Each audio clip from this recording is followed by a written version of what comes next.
Os irmãos podem se assentar. Uma boa noite. Que a paz de Deus seja com todos. Amém? Muito bem. Hoje quero falar com vocês sobre uma palavra dita por Cristo, traduzida para o grego como tetelestai. Essa é a palavra. Só que antes de entrarmos no significado dessa palavra, nós temos que tocar num assunto adjacente. E eu tenho uma pergunta para você. Como você lida com o perdão? Talvez você já teve que pedir perdão por algo que você fez para uma pessoa, por um problema sério. Não é assim um daqueles, me desculpa aí, não. Estou falando de um problema, pedir um perdão por algo sério. Ou talvez você já teve que receber também e perdoar alguém por algo que essa pessoa te magoou profundamente. Como você lida com isso? Há uma bem-aventurança muito bonita, e não é uma daquelas que está lá em Mateus capítulo 5, mas ela está em Romanos capítulo 4, versículo 7, diz o seguinte: bem-aventurados aqueles cujas iniquidades são perdoadas e cujos pecados são cobertos. Só que também há um outro verso que ele diz o seguinte, está lá em Isaías 59, versículo 2, que fala o seguinte, olha: contudo, as vossas iniquidades têm feito separação entre vós e vosso Deus, e os vossos pecados têm escondido a face dele de vós, assim ele não ouvirá. E infelizmente o homem entendeu de forma equivocada, e por muito tempo ele entendeu de forma equivocada, o modo de acabar com essa separação e assim alcançar o perdão de Deus. O próprio legalismo judaico, o próprio legalismo cristão colaboraram para uma herança que perdura, infelizmente, até os nossos dias. E a ideia original desse legalismo é que eu sempre preciso fazer algo para receber o favor de Deus. Mas nós precisamos entender que é impossível para o homem ele alcançar esse favor de Deus separadamente dele. Ou seja, por suas próprias forças. É impossível. Isso está na Bíblia. Jeremias capítulo 2, versículo 22. Diz o seguinte: porque ainda que te laves com salitre, é uma substância branca. Então ele fala, porque ainda que te laves com salitre e tomes para ti muito sabão, contudo tua iniquidade está evidente perante de mim, diz o Senhor Deus. Podemos fazer alguma coisa para tirar a iniquidade da frente dos olhos de Deus? A nossa iniquidade da frente dele? Não. E ainda em Jeremias capítulo 13, versículo 22 diz o seguinte: pode o etíope mudar a sua pele ou o leopardo as suas manchas? Então podeis vós também fazer o bem, acostumados que estáis a fazer o mal? Será que podemos? Por nós mesmos? Precisamos compreender que só existe uma maneira para que nós alcancemos e obtenhamos o perdão. E ela está em Mateus capítulo 1, versículo 21. Diz o seguinte: e ela dará à luz um filho, e chamarás o seu nome Jesus, pois ele salvará o seu povo dos seus pecados. E ainda corroborando, Atos capítulo 5, verso 31 diz: Deus, porém, com a sua destra, o exaltou a príncipe e salvador, a fim de conceder a Israel o arrependimento e a remissão de pecados. Podemos fazer alguma coisa por nós mesmos? Não. Por isso nós não precisamos nos torturar para conquistar o amor de Deus. Desculpa, irmãos, eu estou voltando de uma sinusite. A única coisa que nós temos de fazer é aceitá-lo como nosso Salvador pessoal de todo o nosso coração. E é triste, irmãos, quando nós presenciamos ou conhecemos, ou talvez seja eu mesmo, a pessoa infeliz que não compreendeu ainda o plano da salvação para mim, para você, para aquele conhecido. A vida de quem não compreende isso é um círculo vicioso. Sabe como que é? É o seguinte, ele tenta fazer o certo, aí erra. Sente vergonha, e aí faz um propósito na vida, e fala o seguinte, a partir de hoje, não vou fazer mais isso. Qual que é o próximo passo? Vai tentar e vai cair. Eu não sei se isso já aconteceu na vida de vocês, porque na minha já aconteceu, muitas vezes. E é uma vida infeliz. Ela não sai disso, continua nesse círculo vicioso. Por isso nós precisamos relembrar, eu sei que os irmãos sabem, mas nós precisamos relembrar rapidamente, compreender o plano da redenção, o plano da salvação. E o primeiro ponto desse plano é que ele está centralizado no grande amor de Deus pelo ser humano. Deus te ama, muito mais do que você possa imaginar. Você até pode você mesmo não se amar. Mas Deus te ama. Está lá João 3,16. Porque Deus amou o mundo de tal maneira que deu seu Filho unigênito, para que todo aquele que nele crê não pereça, mas tenha a vida eterna. Segundo ponto. Quando o homem pecou, isso eu estou dizendo dos nossos primeiros pais, quando o homem pecou, ele tomou para si uma enorme dívida. Uma dívida tão grande que ele não tem condição de pagar. Você já assumiu uma dívida tão grande assim? Às vezes acontece, né? De uma pessoa, ela se enrola financeiramente, os juros aumentam e essa dívida ela se torna impagável. Só que aí vem o banco e negocia, não é isso? E tem uma solução, e tem um escape. Entretanto, a dívida que o homem assumiu quando errou lá no começo, não tem nada nesse mundo que dê conta de pagar essa dívida. Nada. Romanos 6, versículo 23 diz o seguinte, porque o salário do pecado é a morte. Então você não paga, você não vê esse pagamento. Não tem como você pagar, porque o salário é, ou a recompensa, ou o que é exigido é sangue. A dívida que foi feita, ela é tão grande que ela não fala sobre valores monetários. Ela é tão grande que ela exige sangue. Mas houve um plano. No livro Patriarcas e Profetas, o capítulo 4, recomendo a todos que leiam, o capítulo inteiro é sobre o plano da redenção. Mas um trechinho dele diz o seguinte, a lei de Deus quebrantada exigia a vida do pecador.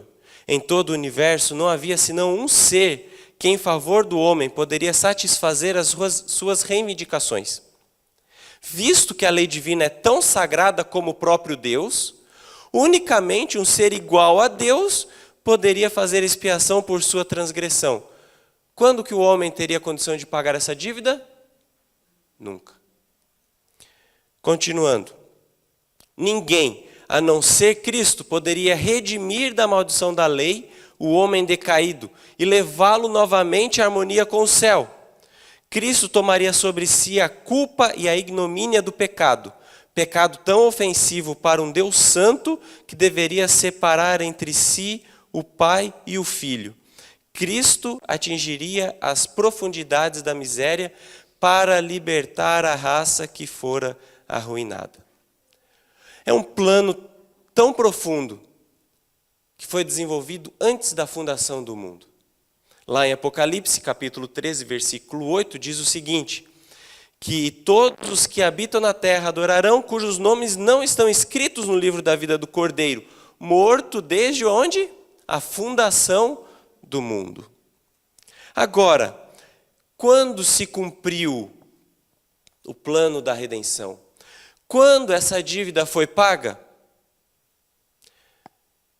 João capítulo 19, versículo 30, diz o seguinte: quando Jesus tomou o vinagre, disse, está consumado. E ele, inclinando a cabeça, entregou o Espírito. Irmãos, no grego, onde foi escrito, como foi escrito o Novo Testamento, esta palavra que Jesus disse, está consumado. A palavra usada é tetelestai. O que nós entendemos por estar consumado?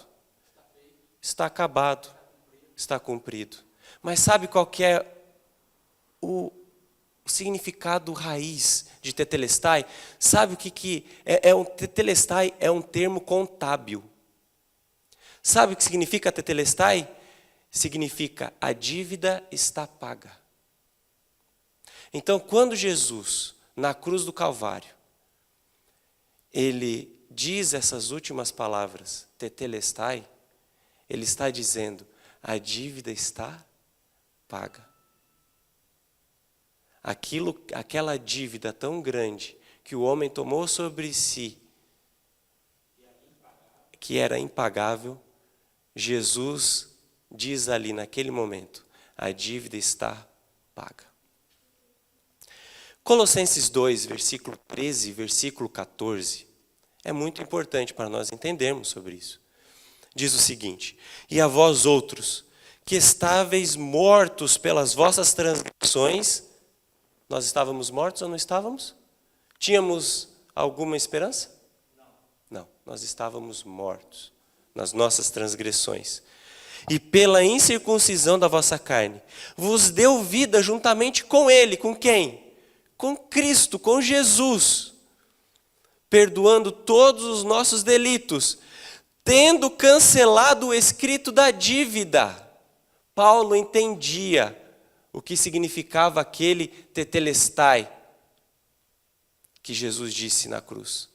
Por isso que ele fala, tendo cancelado o escrito de dívida, que era contra nós, e que constava de ordenanças, o qual nos era prejudicial, removeu inteiramente, encravando aonde? Na cruz. Olha que incrível, irmão. Que incrível. E João 15, versículo 13 diz, ninguém tem maior amor do que este, de algum homem entregar a sua vida pelos seus amigos. Foi isso que Jesus fez por você. Pagou a sua dívida, dando a vida dele, cravando-a na cruz. É por isso que hoje nós temos o perdão dos nossos pecados. Agora, muito provavelmente na sua cabeça, talvez passou assim, ó. Ah, então quer dizer que eu não preciso obedecer? Quer dizer então que eu não preciso obedecer nada? Não preciso fazer nada? Espera aí, eu não disse que não é preciso obedecer. O que eu estou dizendo é que há uma mudança de relação.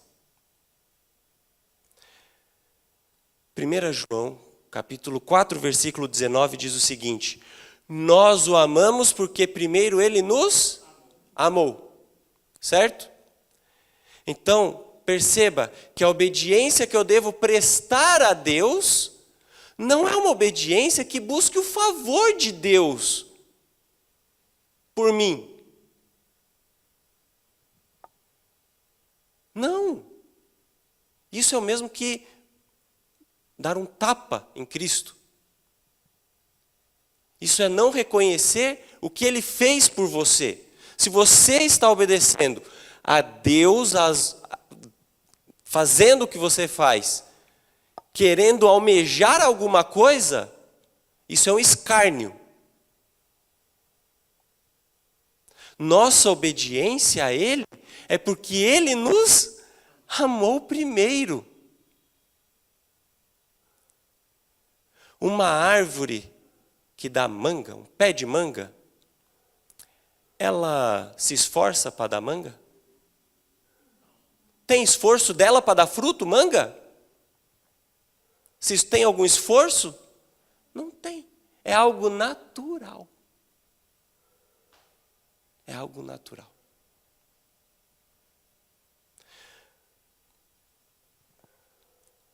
Mas nós continuamos sendo humanos, cheios de erros, continuando a cometer falhas e pecados. E quando nós erramos, como nós obtemos o perdão? Primeiro passo: ir a Cristo. Mateus capítulo 11, versículo 28. Vinde a mim todos estáis cansados e sobrecarregados, e eu vos aliviarei. Segundo passo: temos que reconhecer que nós somos pecadores. Nós somos pecadores. Lucas capítulo 18, versículo 13, a última parte, diz o seguinte: ó Deus, tem misericórdia de mim, pecador. Quem disse isso? Publicano. Nessa história, os irmãos conhecem muito bem. O fariseu estava em pé, todo cheio de si, se comparando com aquele pecador. Tanto que ele diz, né? Dou graças a Deus porque eu não sou como este pecador, este publicano. Mas o publicano fala o quê? Senhor, tem misericórdia de mim, que eu sou pecador. E o que Jesus falou? Quem saiu dali justificado, quem saiu dali perdoado, foi justamente o publicano. Terceiro passo: confissão e abandono. Provérbios 28, versículo 13 diz o seguinte: o que encobre as suas transgressões nunca prosperará, mas o que as confessa e deixa alcançará misericórdia. Então confesse os seus pecados e os deixe. Mas vá a Cristo. Não por você mesmo, vá a Cristo. Quarto passo: creia que você está perdoado. Isso aqui é algo que é talvez um dos pontos mais difíceis para nós. Pedirmos perdão a Deus quando nós nos ajoelhamos, fazemos a oração, pedimos o perdão e levantamos com dúvida. Com dúvida de que o nosso pecado foi perdoado. Se levantou com dúvida, ajoelhe de novo. Porque não valeu. Essa oração não. Creia. Lá em João capítulo 5, versículo 8, Jesus falou o seguinte para um certo homem: levanta-te, toma a tua cama e anda. Esse homem, irmãos, tinha tudo para duvidar. Tinha tudo. 38 anos naquele mesmo lugar. Chega uma pessoa que, quem sabe, ele se conhecia. Ele só queria uma ajuda para chegar onde? Na água. Então chega uma pessoa e fala para ele assim: olha, toma a tua cama e anda. E se ele duvidasse? E se ele duvidasse? Mas ele creu, teve fé e teve atitude. E o milagre foi feito em sua vida. Creia, creia, creia. Irmãos, nesses poucos momentos que aqui passamos, quis trazer para os irmãos um pouquinho do que o céu fez por você, que Ele fez por mim. O que o nosso Deus fez por nós. O que eu posso dizer para os irmãos, tetelestai. A dívida foi paga. E Deus seja louvado por isso. Amém.